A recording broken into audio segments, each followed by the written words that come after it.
Sir, ಈಗ Bidadi township ವಿಚಾರಕ್ಕೆ ಸಂಬಂಧಪಟ್ಟಂತೆ ವಿರೋಧದ ನಡುವೆ ಅಧಿಸೂಚನೆಯನ್ನ ಹೊರಡಿಸಿದೆ. ಯಾರು ಹಿತಾಸಕ್ತಿಗೋಸ್ಕರ ಇದು?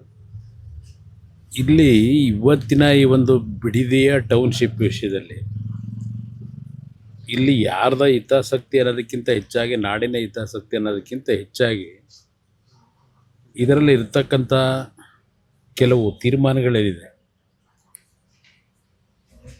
ಲ್ಯಾಂಡ್ ಗ್ರ್ಯಾಬರ್ಸ್ಗೆ ಮತ್ತು ರಿಯಲ್ ಎಸ್ಟೇಟ್ ಬಿಸ್ನೆಸ್ ಮಾಡ್ತಕ್ಕಂಥ ವ್ಯಕ್ತಿಗಳಿಗೆ ಮಾಡ್ತಾ ಇರ್ತಕ್ಕಂಥ ಕಾರ್ಯಕ್ರಮ. ಅವರು ಕ್ಯಾಬಿನೆಟ್ ನೋಟ್ ಇಟ್ಟಿರ್ತಕ್ಕಂಥದ್ದನ್ನೇ ನಾನು ಬಹುಶಃ 17ನೇ ತಾರೀಕು ನಿಮಗೆ ಸುದೀರ್ಘವಾಗಿ ಎಲ್ಲ ವಿಷಯಗಳನ್ನ ಪ್ರಸ್ತಾಪ ಮಾಡ್ತೀನಿ. ಇಲ್ಲಿ ಬೆಂಗಳೂರು ನಗರದ ಅಭಿವೃದ್ಧಿ ಇವತ್ತು ಯಾವ ಪರಿಸ್ಥಿತಿ ಇದೆ ನೀವೇ ನೋಡ್ತಾ ಇದ್ದೀರಿ. ಬೆಂಗಳೂರಿನ ಅಭಿವೃದ್ಧಿಗೆ ಕಳೆದ 3 ವರ್ಷದಲ್ಲಿ ಈ ಸರ್ಕಾರ ಯಾವುದೇ ರೀತಿಯ ಒಂದು ಸ್ಪಷ್ಟವಾದಂಥ ದಿಕ್ಕಿನಲ್ಲಿ ಬೆಂಗಳೂರಿನ ಸಮಸ್ಯೆಗಳನ್ನು ಪರಿಹರಿಸ್ತಕ್ಕಂಥ ನಿಟ್ಟಿನಲ್ಲಿ ಇವತ್ತು ಕಾರ್ಯಕ್ರಮ ಇಲ್ಲಿ ಏನೂ ನೋಡಲಿಲ್ಲ. ಬೆಂಗಳೂರಿನ ಒತ್ತಡವನ್ನು ಸರಿಪಡಿಸಬೇಕು ಅಂತ ಹೇಳಿ ಬಿಡದಿ ಹತ್ರ ಮಾಡ್ತಾ ಇದ್ದೀವಿ ಅಂತ ಮುಖ್ಯಮಂತ್ರಿಗಳು ಹೇಳ್ತಾರೆ.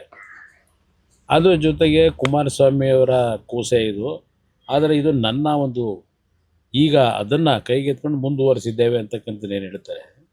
2006ರಲ್ಲಿ 2026ರಲ್ಲಿ ಈ 20 ವರ್ಷದಲ್ಲಿ ಏನೇನು ಡೆವಲಪ್ಮೆಂಟ್ ಆಗಿದೆ ಇದೆಲ್ಲ ಯೋಚನೆ ಮಾಡಬೇಕಲ್ವೇ.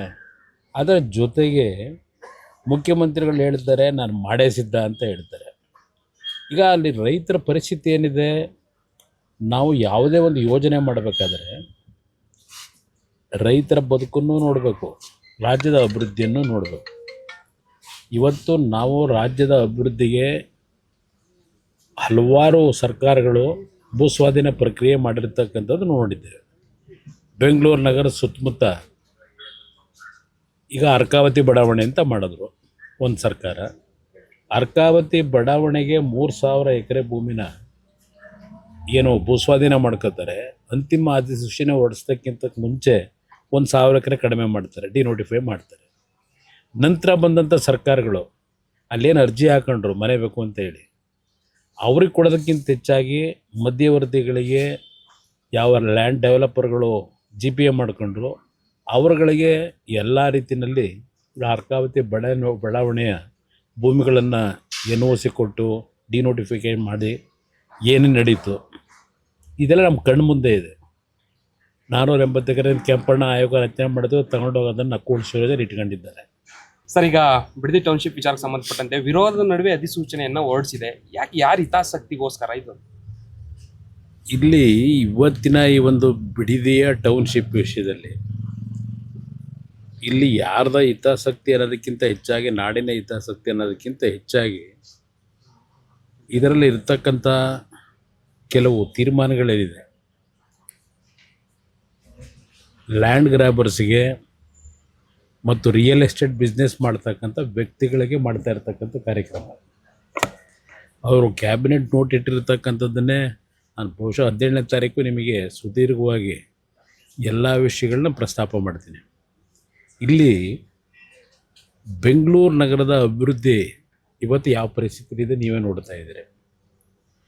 ಬೆಂಗಳೂರಿನ ಅಭಿವೃದ್ಧಿಗೆ ಕಳೆದ 3 ವರ್ಷದಲ್ಲಿ ಈ ಸರ್ಕಾರ ಯಾವುದೇ ರೀತಿಯ ಒಂದು ಸ್ಪಷ್ಟವಾದಂಥ ದಿಕ್ಕಿನಲ್ಲಿ ಬೆಂಗಳೂರಿನ ಸಮಸ್ಯೆಗಳನ್ನು ಪರಿಹರಿಸ್ತಕ್ಕಂಥ ನಿಟ್ಟಿನಲ್ಲಿ ಇವತ್ತು ಕಾರ್ಯಕ್ರಮ ಇಲ್ಲಿ ಏನೂ ನೋಡಲಿಲ್ಲ. ಬೆಂಗಳೂರಿನ ಒತ್ತಡವನ್ನು ಸರಿಪಡಿಸಬೇಕು ಅಂತ ಹೇಳಿ ಬಿಡದಿ ಹತ್ರ ಮಾಡ್ತಾ ಇದ್ದೀವಿ ಅಂತ ಮುಖ್ಯಮಂತ್ರಿಗಳು ಹೇಳ್ತಾರೆ. ಅದರ ಜೊತೆಗೆ ಕುಮಾರಸ್ವಾಮಿಯವರ ಕೂಸೆ ಇದು. ಆದರೆ ಇದು ನನ್ನ ಒಂದು ಈಗ ಅದನ್ನು ಕೈಗೆತ್ಕೊಂಡು ಮುಂದುವರಿಸಿದ್ದೇವೆ ಅಂತಕ್ಕಂಥ ಏನು ಹೇಳ್ತಾರೆ. 2006ರಲ್ಲಿ 2026ರಲ್ಲಿ ಈ 20 ವರ್ಷದಲ್ಲಿ ಏನೇನು ಡೆವಲಪ್ಮೆಂಟ್ ಆಗಿದೆ ಇದೆಲ್ಲ ಯೋಚನೆ ಮಾಡಬೇಕಲ್ವೇ. ಅದರ ಜೊತೆಗೆ ಮುಖ್ಯಮಂತ್ರಿಗಳು ಹೇಳ್ತಾರೆ ನಾನು ಮಾಡೇ ಸಿದ್ಧ ಅಂತ ಹೇಳ್ತಾರೆ. ಈಗ ಅಲ್ಲಿ ರೈತರ ಪರಿಸ್ಥಿತಿ ಏನಿದೆ, ನಾವು ಯಾವುದೇ ಒಂದು ಯೋಜನೆ ಮಾಡಬೇಕಾದ್ರೆ ರೈತರ ಬದುಕನ್ನು ನೋಡಬೇಕು, ರಾಜ್ಯದ ಅಭಿವೃದ್ಧಿಯನ್ನು ನೋಡಬೇಕು. ಇವತ್ತು ನಾವು ರಾಜ್ಯದ ಅಭಿವೃದ್ಧಿಗೆ ಹಲವಾರು ಸರ್ಕಾರಗಳು ಭೂಸ್ವಾಧೀನ ಪ್ರಕ್ರಿಯೆ ಮಾಡಿರ್ತಕ್ಕಂಥದ್ದು ನೋಡಿದ್ದೇವೆ. ಬೆಂಗಳೂರು ನಗರ ಸುತ್ತಮುತ್ತ ಈಗ ಅರ್ಕಾವತಿ ಬಡಾವಣೆ ಅಂತ ಮಾಡಿದ್ರು ಒಂದು ಸರ್ಕಾರ. ಅರ್ಕಾವತಿ ಬಡಾವಣೆಗೆ 3,000 ಎಕರೆ ಭೂಮಿನ ಏನು ಭೂಸ್ವಾಧೀನ ಮಾಡ್ಕೋತಾರೆ, ಅಂತಿಮ ಅಧಿಸೂಚನೆ ಹೊರಡಿಸೋದಕ್ಕಿಂತ ಮುಂಚೆ 1,000 ಎಕರೆ ಕಡಿಮೆ ಮಾಡ್ತಾರೆ, ಡಿನೋಟಿಫೈ ಮಾಡ್ತಾರೆ. ನಂತರ ಬಂದಂಥ ಸರ್ಕಾರಗಳು ಅಲ್ಲೇನು ಅರ್ಜಿ ಹಾಕೊಂಡ್ರು ಮನೆ ಬೇಕು ಅಂತ ಹೇಳಿ, ಅವ್ರಿಗೆ ಕೊಡೋದಕ್ಕಿಂತ ಹೆಚ್ಚಾಗಿ ಮಧ್ಯವರ್ತಿಗಳಿಗೆ ಯಾವ ಲ್ಯಾಂಡ್ ಡೆವಲಪರ್ಗಳು GPA ಮಾಡ್ಕೊಂಡ್ರು ಅವರುಗಳಿಗೆ ಎಲ್ಲ ರೀತಿಯಲ್ಲಿ ಅರ್ಕಾವತಿ ಬಡಾವಣೆಯ ಭೂಮಿಗಳನ್ನು NOC ಕೊಟ್ಟು ಡಿನೋಟಿಫಿಕೇಷನ್ ಮಾಡಿ ಏನೇನು ನಡೀತು ಇದೆಲ್ಲ ನಮ್ಮ ಕಣ್ಣು ಮುಂದೆ ಇದೆ. 480 ಎಕರೆ ಕೆಂಪಣ್ಣ ಆಯೋಗ ರಚನೆ ಮಾಡಿದ್ರು, ತಗೊಂಡೋಗೋದನ್ನು ಕೂಡಿಸೋದೇ ಇಟ್ಕೊಂಡಿದ್ದಾರೆ.